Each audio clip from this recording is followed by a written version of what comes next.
Good morning, good afternoon, good evening, ladies and gentlemen. Welcome to the fourth ICLEI webinar towards COP25 for local and regional governments, taking place today, 17th April 2019 at 10 o'clock and 16 o'clock Central European Summer Time. My name is Ji-San Huang. I'm Senior Climate Advocacy and Policy Officer at ICLEI World Secretariat, and I will be a panelist as well as the facilitator of today's webinar. On behalf of ICLEI, I'd like to extend my heartfelt welcome to all of you. Before we get started, let me give you a brief technical introduction. Firstly, you are automatically muted by the system, and we would like to ask you to kindly remain so until the end of all the presentations to ensure smooth proceedings. Secondly, there is a box where you can type in questions, so please feel free to use this feature to type in your questions, and we will be happy to get back to those questions once all the presentations are finished. Last but not least, in keeping with the principles of openness and transparency, this webinar is being recorded. So upon the closure of this webinar, you will be receiving the recording of this webinar as well as the PPTs that we will be presenting to you today. Now with that, let me move to introducing my fellow panelist, Mr. Yunus Arikan. Yunus is Director of Global Advocacy at ICLEI World Secretariat, who is also the local government and municipal authorities constituency focal point to the UNFCCC. Now with that, let us get started.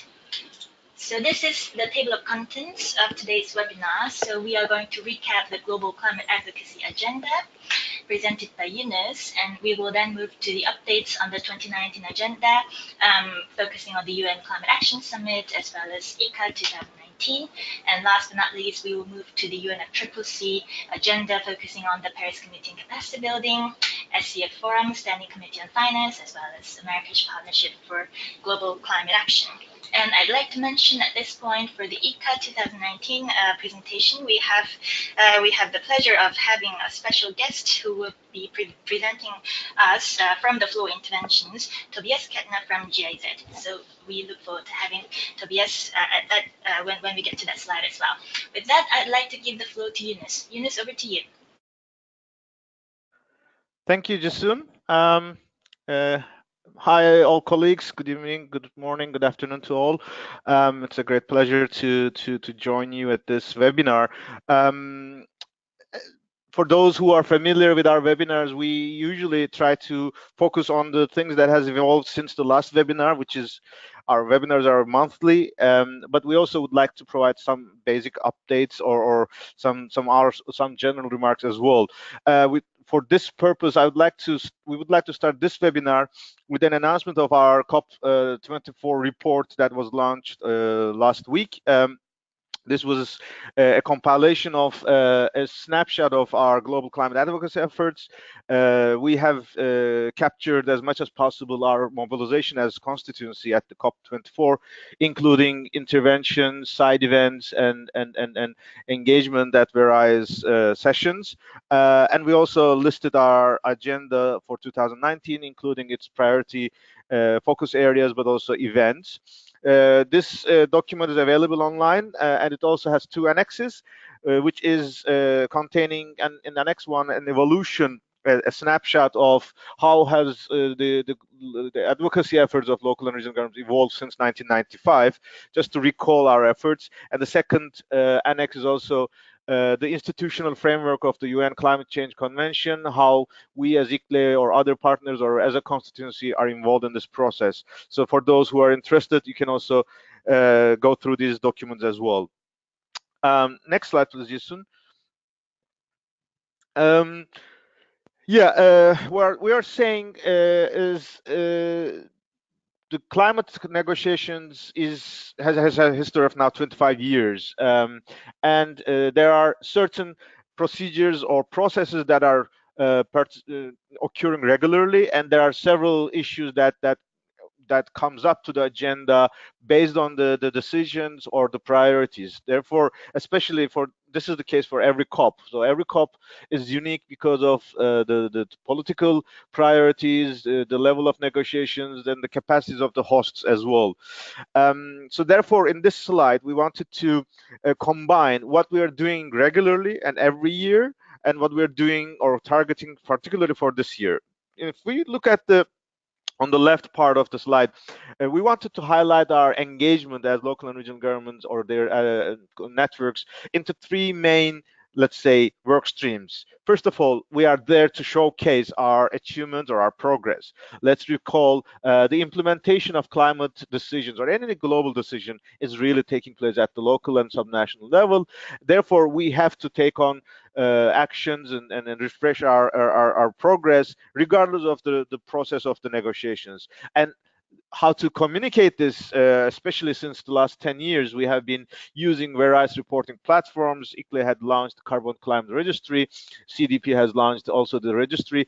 After all these efforts, those who recall at COP23, these two processes announced to unite their forces, and over these last 16 months or so, this has been really progressing a lot. And today, CDP and ICLEI announced their unified reporting platform to streamline and decrease the burden on our constituency for their climate action reporting.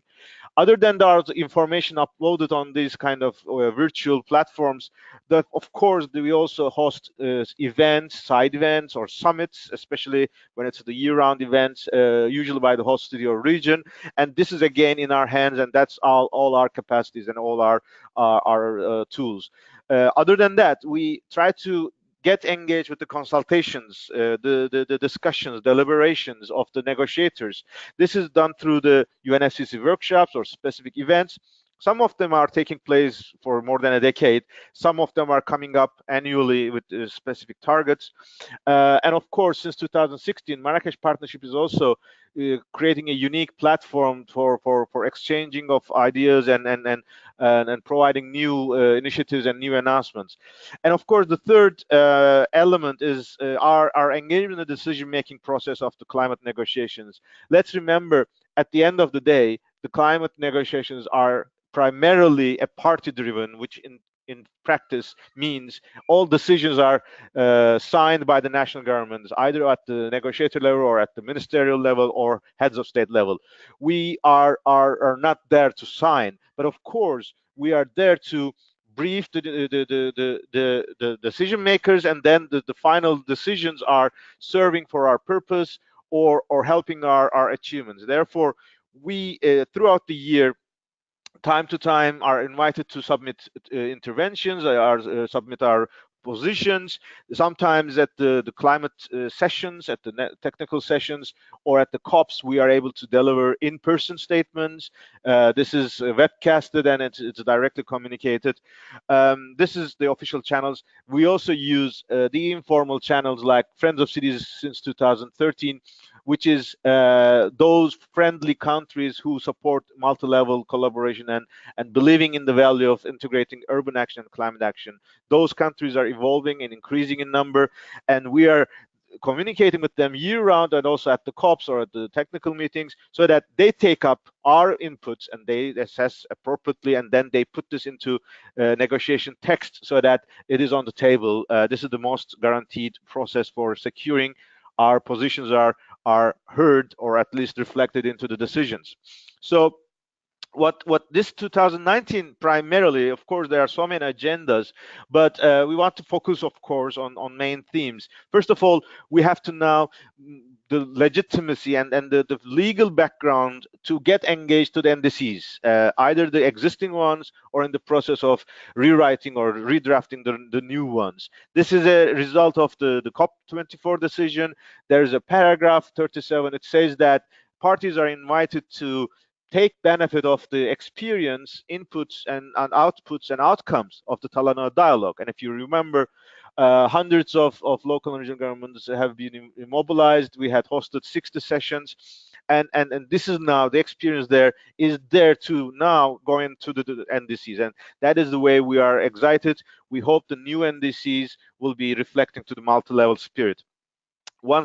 Second important agenda for 2019 is that the Katowice COP has decided to ask the climate finance community to focus on cities, sustainable cities, in 2019 forum. This forum is every year held. Jisun will provide more details in the relevant agenda and throughout this presentation, but this is an important point for us this year.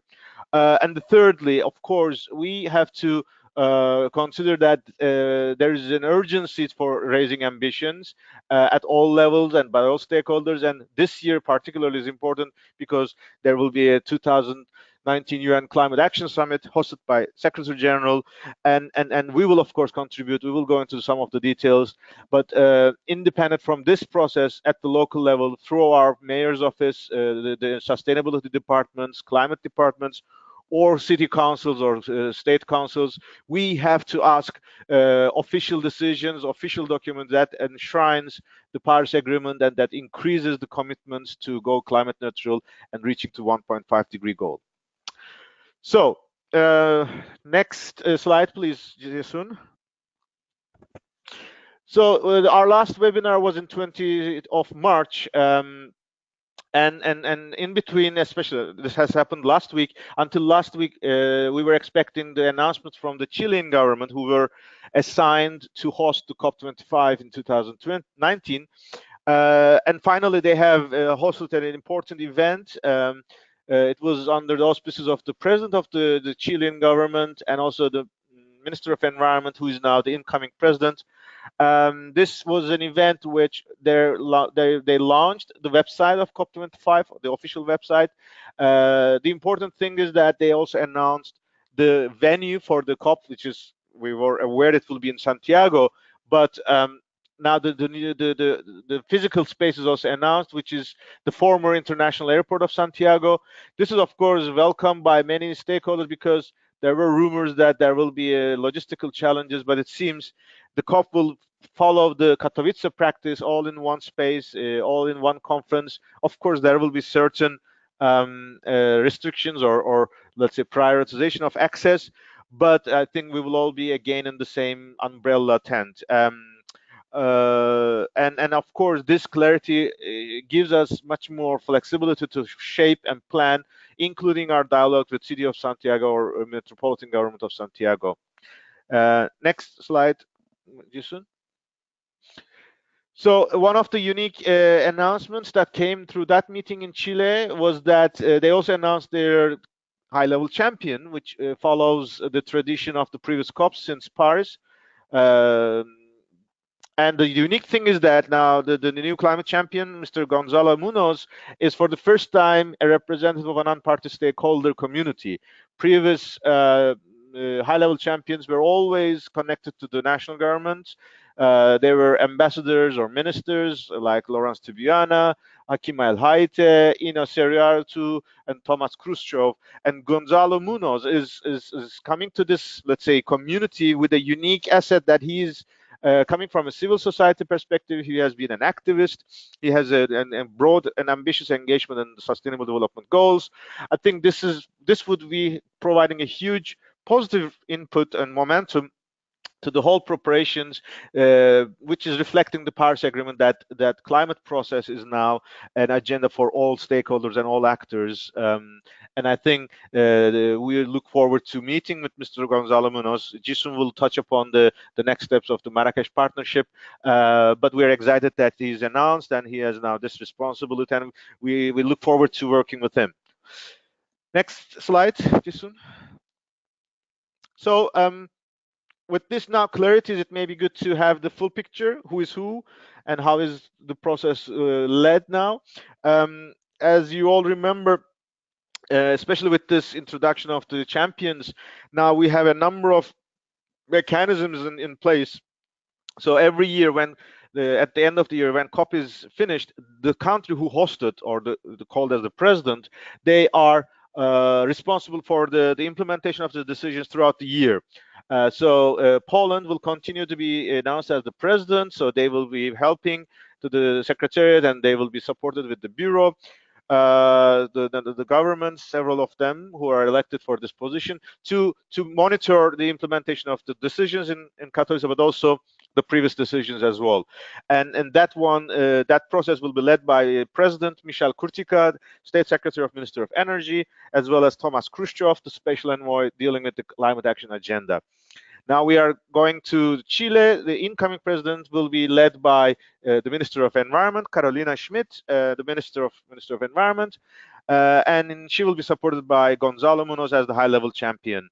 And in between these two meetings, the major event is the intersessionals taking place in Bonn in June. This time it is called the 15th session of subsidiary bodies, and this will be 2 weeks again, or let's say 13 days between.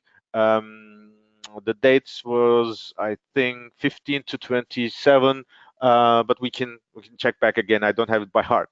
Next slide, Jinsun. So this gives us now also the chance to review our calendar. The visualization is used and updated in every webinar since the beginning of this year. Let's recall we are trying to map the events based on the events that constituency is hosting.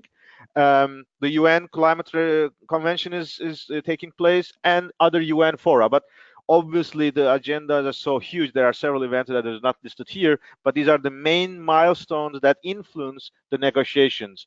As of end of April, we are already quarter of the year has gone by. We were always saying that May, June, and September will really be very heavy. There will be numerous events either concurring at the same time, different venues, but also or one after each other. From our point, even today, we have concluded the residencies Asia Pacific in Delhi, and in the next couple of weeks, this month in May, we will have the Urban 20 Summit in Tokyo. It will be followed also by the ICA conference in Heidelberg, and we will also have R20 Austria Summit, and especially at the end of the month, we will have the UN Habitat Assembly, which is a unique milestone event in Nairobi. This is the priorities of month of May, and then we will go for the June with UN Climate Convention meetings, as well as G20 summits in Japan, including the ministerial sessions where there will be some engagement of the cities as well. One clarity in this map is the date and venue of the Standing Committee of Finance is fixed. It will be in September in Beirut, but Jason will provide more updates. And we are also aware now the biodiversity process, which is taking place every 2 years, is now shaping up. ICLEI and NRG4SD are the co-chairs together with Conventional Biodiversity Secretariat to mobilize the local and regional governments, and the biodiversity negotiations now trying to design the post-2020 phase, and this process is also taking up steam. ICLEI Cities Biodiversity Center is hosting monthly webinars, and I think that will also be very heavily supporting our process. The other events are more or less the same time frame, so I'm not going to details, but we can get back if needed. Next slide, Jason. This slide is the details of the Climate Action Summit. Those who are remembering, there were initial announcements. There were 6 action areas, and over these couple of months, there were efforts by the UN Secretary General's office to make, based on the feedbacks from the national governments and partners. So the first change is that the name is changed from Climate Summit to Climate Action Summit. And now we have 9 tracks, and for each track, minimum two co-lead national governments are assigned, and for each track or theme, there are several support institutions. This chart that you see here is a summary of the information notes circulated by the UN Secretary General as of 20th of March. It is on the web. It is available on the web. This is public information. Obviously, this can be updated based on the latest progresses. But what we know as of today, we can briefly go. The first one will be mitigation strategy led by Japan and Chile, social and political drivers, Peru and Spain, youth and mobilization, Marshall Islands and Ireland, energy transition, Denmark and Ethiopia, resilience and adaptation, Egypt and UK, nature-based solutions, China and New Zealand, infrastructure, cities and local government, Turkey and Kenya, climate finance and carbon price, France, Jamaica, Qatar, industry, India and Sweden. obviously for the constituency of local governments, local and regional governments, the number 7, infrastructure, cities and local governments, is important. This is mainly facilitated by UN Habitat as a support unit, but it is also additionally receiving support because the agenda is so huge, from transport to mobilization. There's a number of topics. Transport Decarbonization Alliance, WRI, UN Habitat, Germany and World Bank, and the GCOM, the Global Covenant of Mayors for Climate and Energy, will be supporting this process. And we, of course, as ICLEI, in our role as the founding member of the GCOM, we will be contributing to the efforts of GCOM, but we will also try to check how the other work streams are evolving.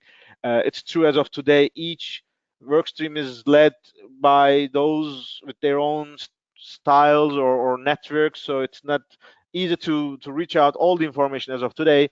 But by the time we reach to the Abu Dhabi retreat and on the 30th of June, probably there will be more clarity, and we will try to share more updates the more we receive further information from the lead partners. Next slide, Jason. So as Jason mentioned, we have the pleasure of having Tobias Kettner joining us from GIZ on behalf of the Secretariat of the ICA.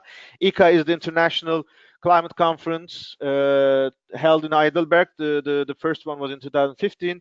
This one is especially focusing on collaboration for climate action, which is speaking to the heart of local and regional governments and multi-level action. It will be held on 22nd of May, starting from morning until the end, and then 23rd of May morning as well. Each day there are several thematic workshops, and then in this structure, in this slide, you can see each of them. We know it's not readable, but maybe if it is better, if Tobias is available now, we can give the floor to Tobias so that he can provide more updates on the ICA preparations. Thank you, Yunus. Tobias, you have the floor. Super, thank you very much, Yunus, and hello to everybody. As Yunus said, my name is Tobias Kettner. I'm an advisor with GIZ, and I'm taking care of the ICA conference in Heidelberg in May. Maybe let me quickly start with giving you an overview on the goals of the ICA process. Well, first of all, Yunus already talked just a lot about the concept of collaborative climate action, and of course, sort of one of the key goals of the ICA is to position that concept as a hugely untapped potential in the international community. ICA wants to motivate national governments to create or enhance an enabling environment for implementing the Paris Agreement. And we want to initiate at the ICA conference specific actions or deliverables initiatives to start implementing collaborative climate action in prioritized areas as part of an overarching concept of climate policy. And Yunus, you already talked a lot about the UNSG Climate Action Summit. That's great, and ICA obviously is sort of very much focusing on that action summit and is considered or is a milestone towards the UNSG's Climate Action Summit, and a lot of initiatives or organizations that are hosting or co-leading a cluster at the ICA Summit will use the ICA conference to present their own initiatives towards the UNSG Climate Action Summit at the ICA. Before we go into the clusters that you put on the slides, let me quickly talk about the plenary program. We have already, if you go to the ICA website, ica2019.org, and to program, you can find a PDF where you already have sort of a draft version of the opening plenary. Just quickly, besides the host, sort of overall the German Minister for the Environment, we do have confirmations from Luis Alfonso de Alba, the Secretary General Special Envoy for the Climate Action Summit. We have a confirmation from Maimouna Moudsharif, the Executive Director of UN Habitat, from Patricia Espinosa, Executive Secretary of the UNFCCC Secretariat, and we have received a confirmation from Mauro Petriccione as the Director General for Climate Action of the European Union. So the opening plenary and also the check-in plenary on day 2 and the closing plenary on day 2 is quickly filling up. Let me go to the cluster sessions. In case you cannot see them properly, I will just well, just very briefly go through the cluster sessions. We do have a cluster on energy transition hosted by Energy Cities and Brand 21. We'll have a cluster on mobility hosted by the International Transport Forum and SLOCAT. We have a planning and building cluster co-led by UN Habitat and WRI. On resilience and adaptation, led by ICLEI and UN Habitat, on production and consumption, led by C40 and UN Environment, on ambitious climate action plans, led by GCOM and Cities Alliance, on supporting collaborative climate action, led by ICLEI and the NDC partnership.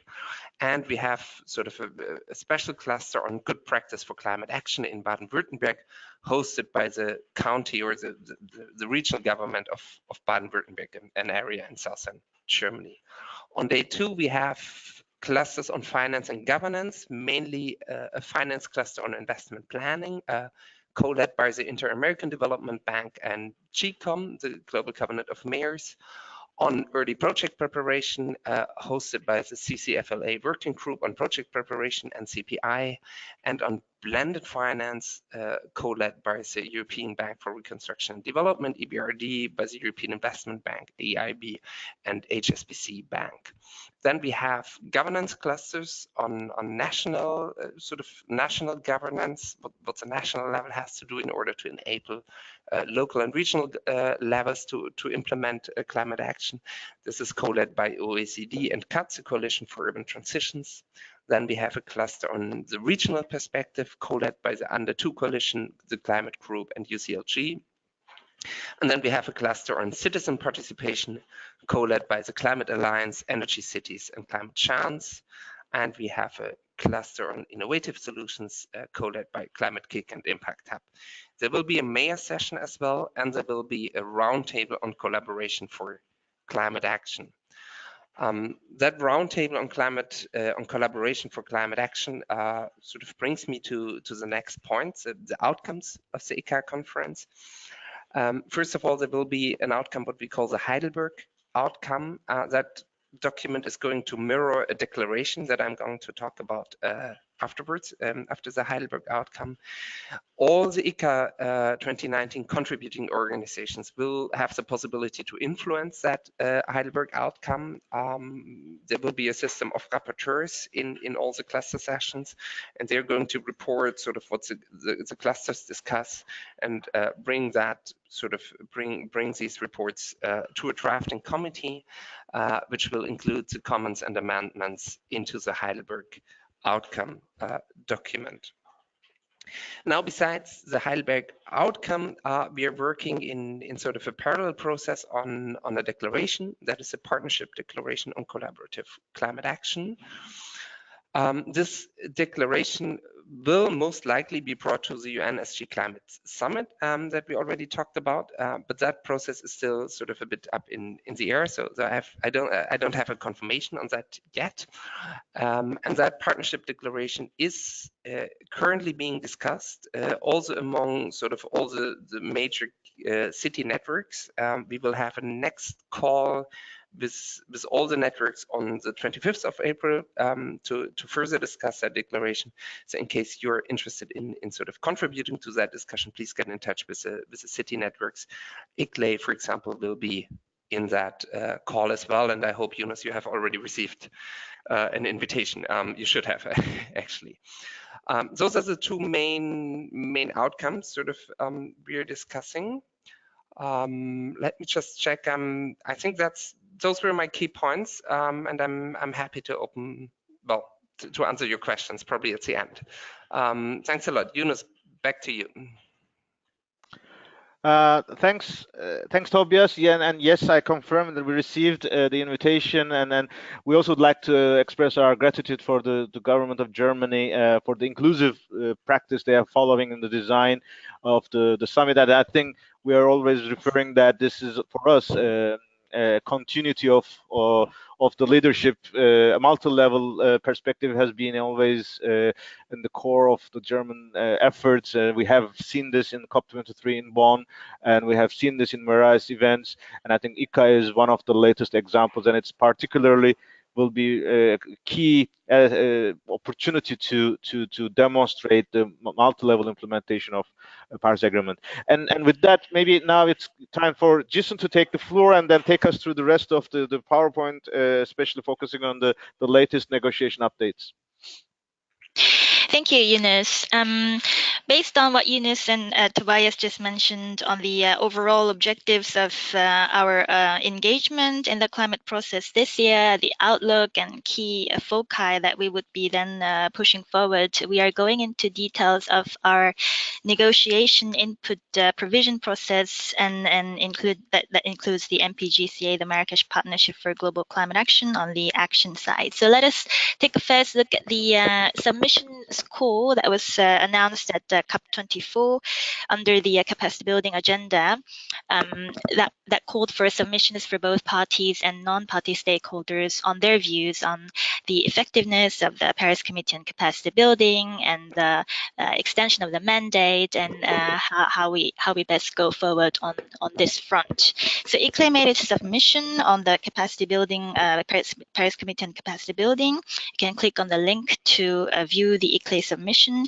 So in this presentation, I'm touching upon only the main points we wish to highlight for you. So capacity building has been a key element, as all of you know, and then the acute need for further capacity building at the local and regional level is something that we really wanted to zoom in upon in our submission, which we did, using the examples of Colombia, Rwanda, Mozambique, and the Philippines, with close linkages to actually how capacity building could support concretely implementation of NDCs, as well as to accelerate key activities that could lead to ramping up ambition. Now, ICLEI also emphasized the importance of methodological approach, such as the Green Climate Cities program, which allows cities and regions to transform challenges into opportunities for their urban growth, green economy, and green infrastructure. And as most of you are familiar with, ICLEI led the initiative of the Cities and Regions Talana Dialogues, 60 sessions in 40 countries.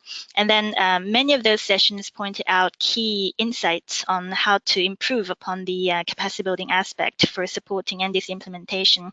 And those were the 4 points that I mentioned here. So mainly, first of all, it's important to have flexibility in designing capacity building programs, tailor-making the programs for each needs of local and regional conditions. And also we found quite a big chasm between what the national government is aware of in terms of local and regional governments are doing on capacity building, as well as what local and regional governments are aware of in terms of the information that is being shared at the national level that hasn't been necessarily filtered through all levels of government. So participants pointed out that it's quite important to have a comprehensive mapping exercise of what kind of capacity building approaches are out there and what different levels of governments are working on in order to create synergy. And thirdly, there was also the need for training, more intensive training for local experts. There are some discrepancies between the level of expertise at the different levels of government. This is a point that was mentioned quite frequently in the outcome documents of Cities and Regions Talana Dialogues, saying at the local and regional level, the need for further capacity building of local experts, training for them is quite strong. And then last but not least, many participants pointed out the importance of peer exchanges, especially between cities who are going through similar challenges and how to overcome them. Lessons learned and insights could further contribute to having a better overview, and as well as creating synergy in terms of better co-designing capacity building activities. And last but not least, ICLEI also mentioned the successful launch of the Paris Committee on Capacity Building Hub. That was the first time that we had a space like that where parties and non-party stakeholders were invited, and ICLEI led a session on the City and the Regions capacity building session at COP24. We cited this as one of the successful examples of how the PCCB can further bring together relevant stakeholders under this cross-cutting agenda of capacity building. Now, with that, we'd like to highlight some key submissions from parties and groups of parties. So the first one that we found quite encouraging is from Australia, Japan, New Zealand. In their submissions, they emphasize the key role played by local and regional governments, and the cities and regions playing a crucial role in multiplying the effectiveness and impacts of capacity building with a view to supporting NDC implementation. And those three parties of Australia, Japan, New Zealand went further by suggesting that the 8th Durban Forum, which will be held during SB50, would be good to include some agenda items related to how to enhance the network on capacity building with cities and subnational authorities. And we'd also like to highlight the EU submission represented by the Romanian presidency.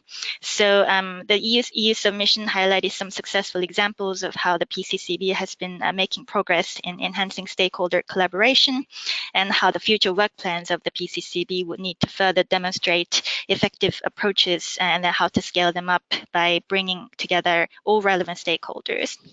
So that was the recap on the PCCB, and we're moving to finance.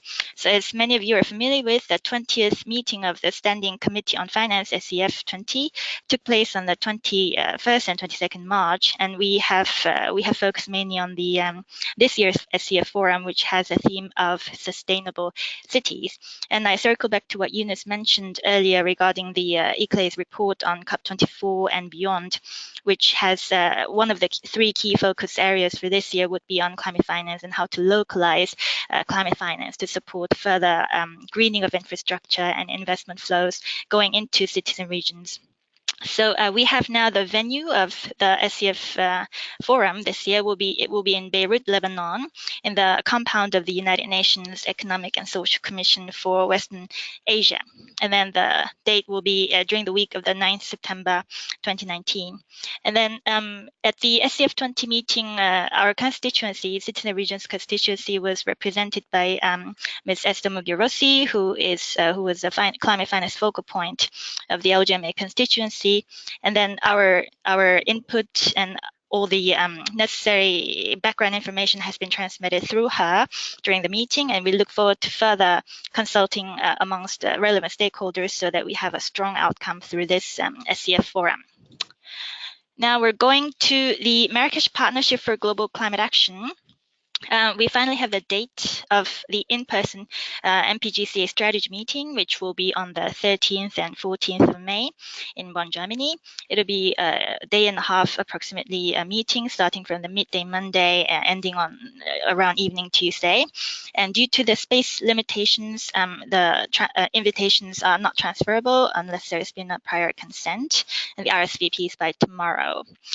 For the 3 regional climate weeks, just to refresh our memory, as all of you know, we had the first of the 3 regional climate weeks this year taking place in Accra in March. And now we're on our way to prepare for the 2nd regional climate weeks that will be in Salvador, Brazil in August, and the 3rd one in September in the Asia Pacific. The venue is to be decided, and then once we have more info, we'd be happy to share with you. Now, since we are preparing for our in-person meeting in Bonn for the MPGCA strategy workshop, we thought it would be good to refresh our memories on some of the key submissions of members of the LGMA constituency, as well as partners and relevant party submissions. So here we are. In ICLEI submission as a response to the Champions Letter, we emphasize the importance of the Talanoa mandate as contained in paragraph 37 of Decision 1 CP24, and how to synergize the vertical integration so as to ensure inputs from citizen regions can be further utilized in strengthening the ambition of NDCs by 2020, as well as how the mid-century goal of climate neutrality could be further strengthened through climate neutrality frameworks such as the one that ICLEI has put forward, as well as how to localize climate finance and how to provide further support in terms of financial resources that are needed at the local and regional level. And Energy Forestry submission emphasized the value of striking the balance between adaptation and mitigation actions, and how to increase synergy and transparency among stakeholder engagement at regional climate weeks. SLOCAT submissions emphasize, for example, how to create a knowledge policy practice interface, as well as how to strengthen the role of champions towards mobilizing climate finance, and how to work more effectively with the private sector in support of the Marrakesh Partnership work. And then for the submission of CDP, again, various examples of how important it is to make data-driven decision and how strengths of the CDP could be further utilized to support that data provision. And the focus on financing sustainable initiatives was also emphasized. And UITP submission mentioned that approximately 70% of NDCs already contain public transport, and therefore the MPGCA should be utilized to bring parties closer to non-party stakeholders with a view to revising the NDCs by 2020 and making sure that through opportunities like regional climate weeks, local stakeholders, local decision makers should be met closely with local experts so as to increase synergies on urban mobility, for example. Now we're moving into the party submissions as a response to the Champions Letter, the MPGCA submissions by parties. The EU submission emphasized ICA as one of the priority areas, and also EU submission was highlighting the importance of having transparency in financial resources provided by non-party stakeholders, and reports on how funding sources are being utilized for designing and operationalizing regional climate weeks. Mexico's submission was quite unique. It was a joint work with civil society organizations touching upon key aspects of the whole of the society approach. So focusing on the multi-level governance, for example, how non-party stakeholders can be brought further under the leadership of the champions, and how the champions' role could be further utilized to bring to mobilize support of the non-party stakeholders in the lead up to the first global stocktake. And then we also have a submission from Norway, which valued highly the importance of regional climate weeks and how those opportunities can be further used to generate local solutions, and also how to use the role of champions more proactively in the lead up to the SG Summit. We also have a submission from AOSIS, Alliance of Small Island States. So AOSIS also mentioned that given the effectiveness and the progress made through the MPGCA, it's quite important that the mandate of the GCF be foreseen to be extended beyond 2020.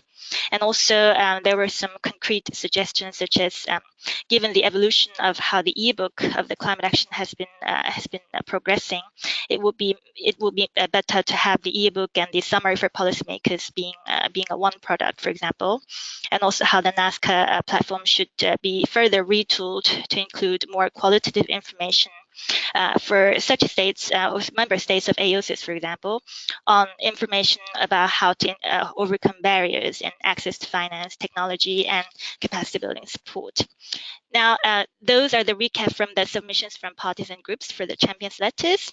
And with that, we came to the end of all the presentations. This slide shows you how we are planning to run this monthly webinar. And then you can already click on the different time slots to register for them and have it on your calendar well in advance. And this slide is just to recap our early information, and more information on this you can also find from the recent COP24 report that Eunice introduced to you earlier in this webinar, and also the key mandates that we would like to highlight from the Katowice package is also here. So with that, we came to the end of all our presentations, and I'd like to open up the floor for any questions. So ladies and gentlemen, now is the time for you to either raise your hand and I'll give you the floor, or you can type in your questions. I see a hand raised by Megumi. Megumi, you have the floor. Thank you. Thank you very much for the very comprehensive presentation. I have a question on ICA. Maybe Tobias could answer. Well, those clusters are very interesting and very topical issues. And I'd like to understand the logic behind them, all of them being in parallel, because one would only be able to attend one in physical presence. Are you planning to webcast them live or make it available on demand? Thank you. Thank you, Megumi. With that, I give the floor to Tobias for your response. Thanks a lot, Megumi.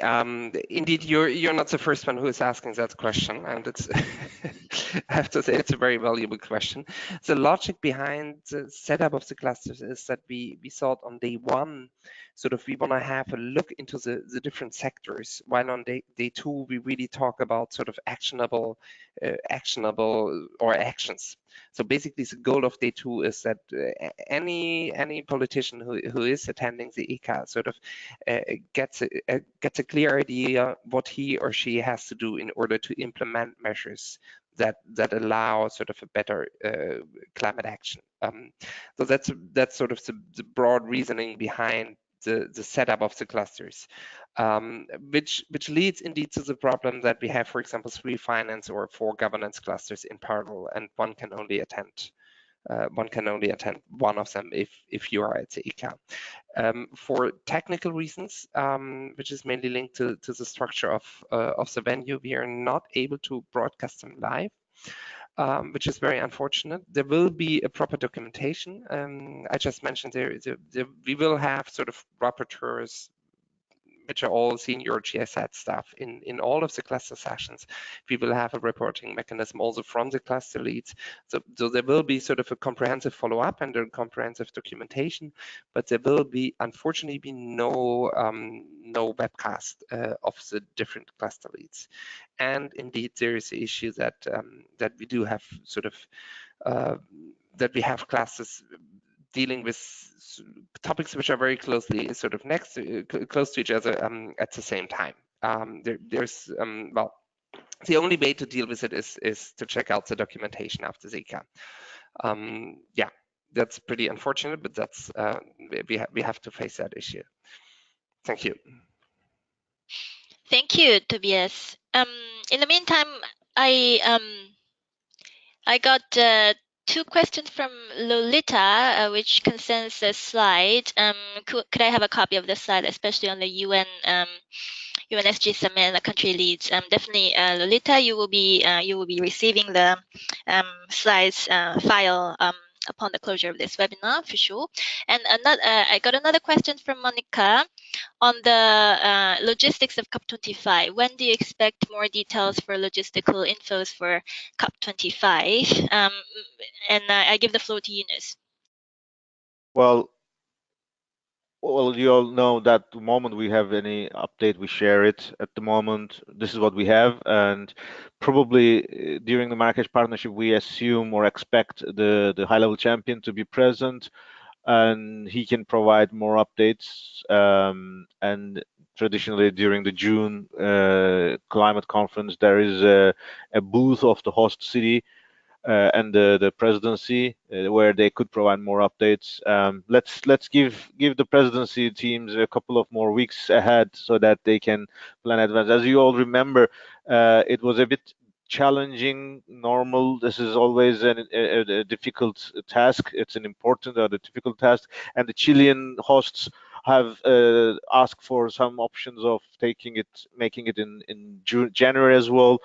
So I think they're still struggling or they're still finalizing their announcement. So let's wait. But the website may contain information I haven't checked yet. You should check COP25.cl, I guess. So we will include the link into this webinar as well, so you can also have a look at that. Thank you, Yunus. In the meantime, Megumi thanked Tobias, and I'm saying on behalf of Megumi, well understood. Your Tobias's explanation was quite clear, so thank you for that. Sorry. Go ahead. Lolita, I'm very happy to hear Lolita, to see both she's joining us and raising these questions. The one important point I think we will have to, and we will continue to stay in touch with. For those who are not familiar, Lolita is from the New York City, from the team of climate change, and she's also very actively involved in the UN processes, together with Dan as well, Dan Zarelli. The importance of the UN Climate Summit, of course, is also that it will be just the day before the UN SDG summit, and there has been numerous discussions about how local and regional leaders will be mobilized on these days, 23rd of September, 24th of September, and according to the information, the UN Secretary General is also expecting to have several preparatory events on the Saturday and Sunday. So definitely we look forward to leadership and hospitality of New York City, and we're very appreciating the interest from Lolita and her colleagues. Maybe in the next webinar we can provide more updates about if there are any plans and how we can make use of it. So it's great to have her engagement in this webinar. Fantastic. Thank you, Eunice. In the meantime, I don't see any other further questions or hands raised. In the meantime, then, Eunice, is there anything complimentary you'd like to share with us? Megumi raised her hand again, or I see that up, or did she forget to take it off? Yes, Megumi. Okay, so that's no more hand raised. Right. So Eunice, over to you. Well, one thing maybe, as you remember, we cannot capture all these things. It's a very dynamic agenda.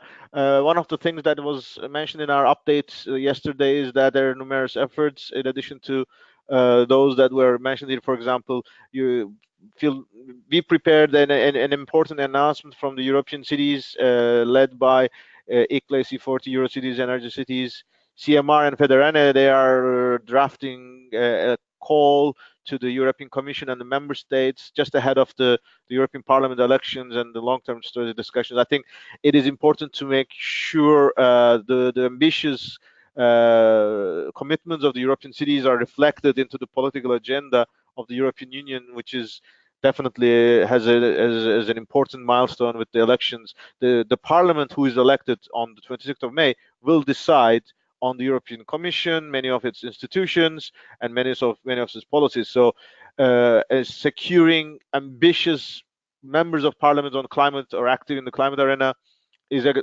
guarantee for the future of a leadership of EU in the climate agenda. So we hope these efforts of the networks would support these and complement these efforts.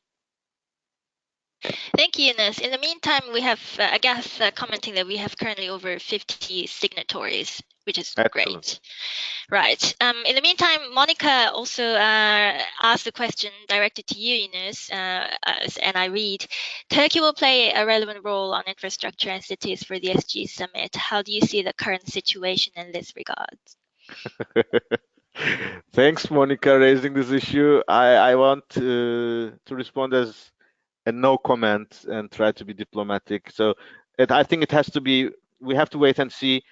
Just this second that we are having this webinar, I'm watching from another corner that the sworn in of the new mayor of Istanbul, and obviously there is a new era starting in Turkey. We'll see how the relations with the national government and the new elected mayors and the local governments will shape in future. Of course, this should be contributing to the preparations of the summit. Let's cross fingers that everything will be better and brighter. This is, of course, a wishful thinking. And we, from ICLEI side, of course, we will be looking forward to expanding our membership with the new members and new cities. And we look forward to them, welcoming them into the global agenda more actively than they had been before. And there are a lot of efforts they can contribute. We are confident on that. Great, thanks, Eunice. I don't see any further questions or comments. Would you like to provide any final thoughts or comments before we close, Eunice? No, not at this stage, but feel free. This will be as circulated as you mentioned, Jisun. The next webinar is on the 15th of May, and in time we will be sharing updates as well through the regular mailings. And thank you all for your interest, and look forward to our next encounter. Thanks. Ladies and gentlemen, I'd like to echo what Eunice mentioned. Thank you so much once again for joining us today at this webinar. As I mentioned at the beginning, this webinar has been recorded, and you'll be receiving the recording of this webinar as well as the PPT that we just presented to you. Until we meet again next time, thank you so much, and we see you next time.